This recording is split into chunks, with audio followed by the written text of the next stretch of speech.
Buenos días, hermanos y hermanas, bienvenidos en esta mañana a esta reflexión que haremos a partir de las Sagradas Escrituras. Como ustedes lo eligieron, vamos a hacer en adelante nuestras reflexiones basadas en los Evangelios.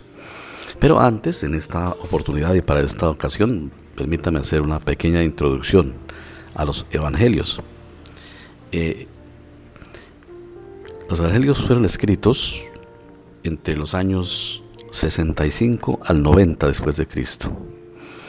Escritos y reunidos, compilados para que aparezcan como los tenemos hoy las Escrituras en alrededor del año 125 en adelante. En un principio los Evangelios aparecieron de una manera anónima, son escritos anónimos. O sea, no tenían el nombre originalmente que tienen hoy.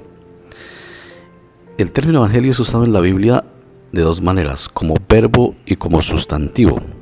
Como sustantivo evangelio, que viene del griego evangelión, que significa buen anuncio o buena noticia.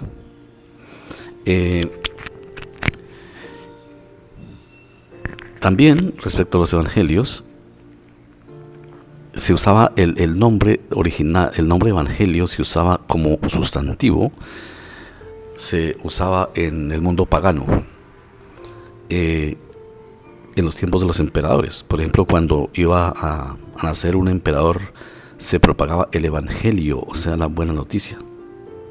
Era usado en el mundo pagano. Y pronto se empezó a usar en la tradición cristiana como sustantivo. Como verbo es evangelizar, que es la acción, y entonces esta hace referencia a la obra de Dios para rescatarnos del pecado y de la muerte. Evangelizar, porque el verbo evangelio, el sustantivo evangelio, es de origen pagano y se hace referencia a lo que ya dijimos cuando un emperador nacía. ¿Por qué se dice que en la tradición cristiana se usó muy pronto el término? Ya en el Nuevo Testamento el sustantivo aparece como sustantivo, o sea, como evangelio, aparece 76 veces, y como verbo evangelizar aparece 28 veces. San Pablo es el autor del Nuevo Testamento que más lo usa. Lo usa 60 veces como sustantivo, o sea, evangelio, y como verbo lo usa 21 veces. Entonces aparece así en los evangelios, 7 veces en Mateo, y en este caso con referencia a Isaías 11:5, y como sustantivo lo usa 3 veces, o sea, pero vinculado al reino de Dios. Lucas lo usa 2 veces,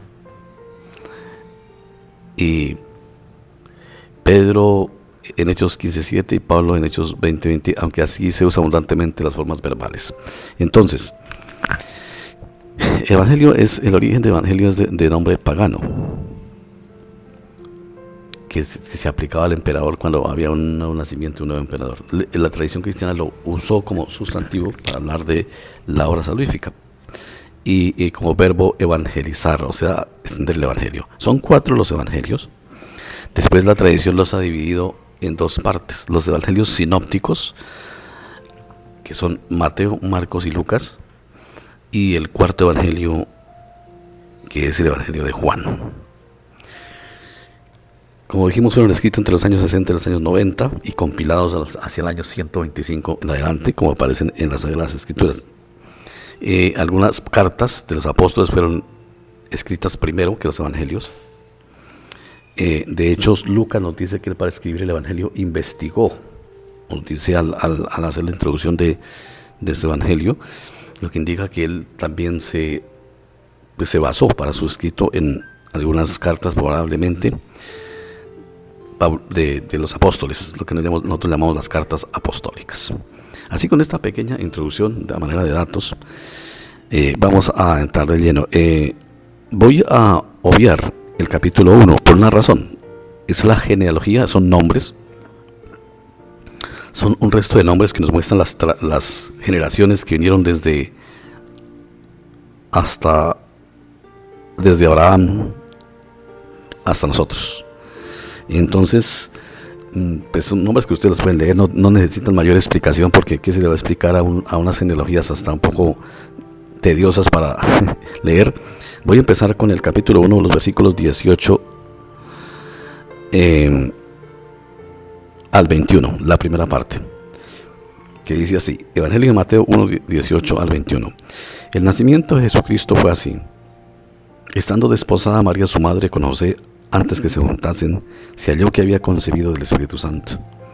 José su marido, como era justo y no quería infamarla, quiso dejarla secretamente. Y pensando él en esto, he aquí un ángel del Señor le apareció en sueños y le dijo: José, hijo de David, no temas recibir a María tu mujer, porque lo que en ella es engendrado del Espíritu Santo es. Y dará a luz un hijo y llamará su nombre Jesús, porque él salvará a su pueblo de sus pecados. Lo primero que inicia el Evangelio de San Mateo narrándonos es la genealogía, como ya dijimos, porque tiene una intención. El Evangelio de Mateo, Marcos y Lucas se llaman los Evangelios sinópticos, porque los tres Evangelios contienen la misma intención de los autores: enseñarnos sobre Jesús como el Dios hecho hombre, enseñarnos la humanidad de Cristo.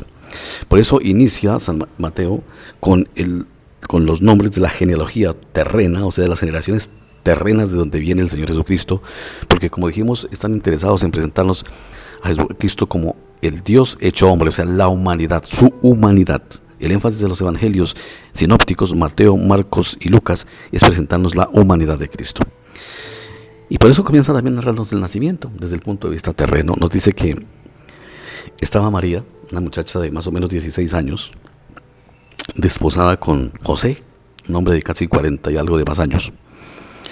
El desposamiento era un tiempo donde la pareja se iban a vivir bajo el mismo techo, pero nunca llegaban a tener relaciones sexuales con la familia, probablemente de alguno de probablemente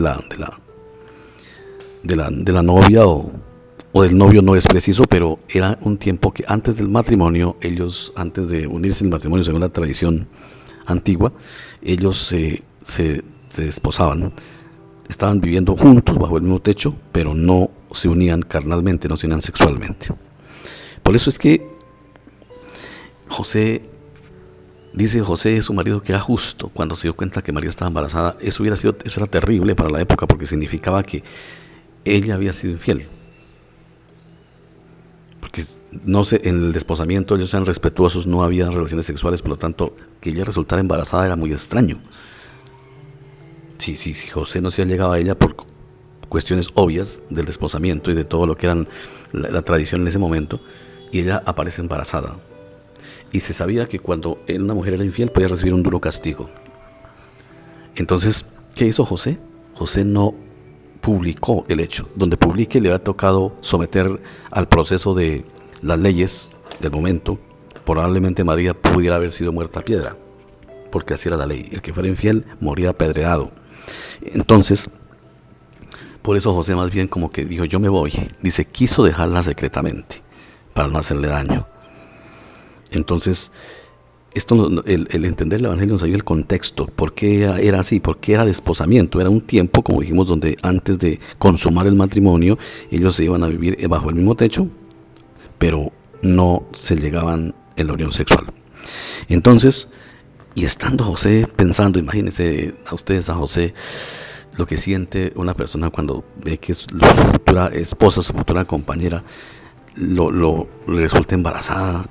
Pues obvio que José no iba a saber de que trataba un acto exclusivo de la historia de la humanidad, un acto único en la humanidad, que era que ella estaba embarazada, era una obra de Dios, o como dicen, del Espíritu Santo, que él engendró al Señor. Entonces, José, pues, terrible, pues él, en medio del dolor y todo, quiso ser muy compasivo con María y dejarla para evitarle problemas de orden social. Y dice que, y pensando en esto, se le apareció el Señor. Y el Señor le explicó de qué se trataba para que no fuera. Por eso dice, no temas. Dice, no temas recibir a María tu mujer, porque en ella es lo que en ella es engendrado el Espíritu Santo. Y ella anuncia el nombre del Señor Jesús. O sea, el Señor Jesús es el Dios hecho hombre. Fue engendrado por obra del Espíritu Santo en un vientre carnal. Por eso, y los evangelios van a empezar a enseñarnos su humanidad, porque es vital en la fe cristiana entender perfectamente la humanidad de Cristo, las dos naturalezas del Señor Jesús, de Jesús el hombre de Galilea, el hijo de María, y por supuesto de José en términos como se nos ha enseñado, dado que él fue como el padre putativo, que él es verdadero hombre, Dios es verdadero hombre, vital para entender la obra salvífica. Recordemos que hubo herejías que negaban que Jesús era verdadero hombre, y estas son herejías, ¿sí? Como el gnosticismo y otras herejías antiguas que negaban que Jesús era el verdadero hombre. Y luego el Espíritu Santo dice: y dará luz un hijo y llamará su nombre Jesús. El nombre Jesús en los tiempos, en la cultura judía y en el idioma judío, significa salvación. Yeshua. Dice, porque Él salvará a su pueblo de sus pecados. Entonces Jesús no es simplemente un nombre de identidad de cédula, entre otras cosas porque en ese tiempo no había cédulas, sino de identidad de acción, de quién es Él, nuestro Salvador. Amado Dios, muchas gracias por tu misericordia, tu amor y tu bondad, Padre. Estamos comenzando a estudiar los evangelios, y Padre, ayúdanos y dirígenos para poderlo hacer de acuerdo a lo que es en verdad el mensaje, fieles a tu mensaje, que es el mensaje hermoso para nosotros, el mensaje de esperanza, la buena noticia. Gracias, Señor, por este día. Gracias, Señor, por tu misericordia. Gracias, Señor, por tu amor. Pedimos que tú nos guíes y nos guardes y nos acompañes en este día. Por Cristo Jesús. Amén.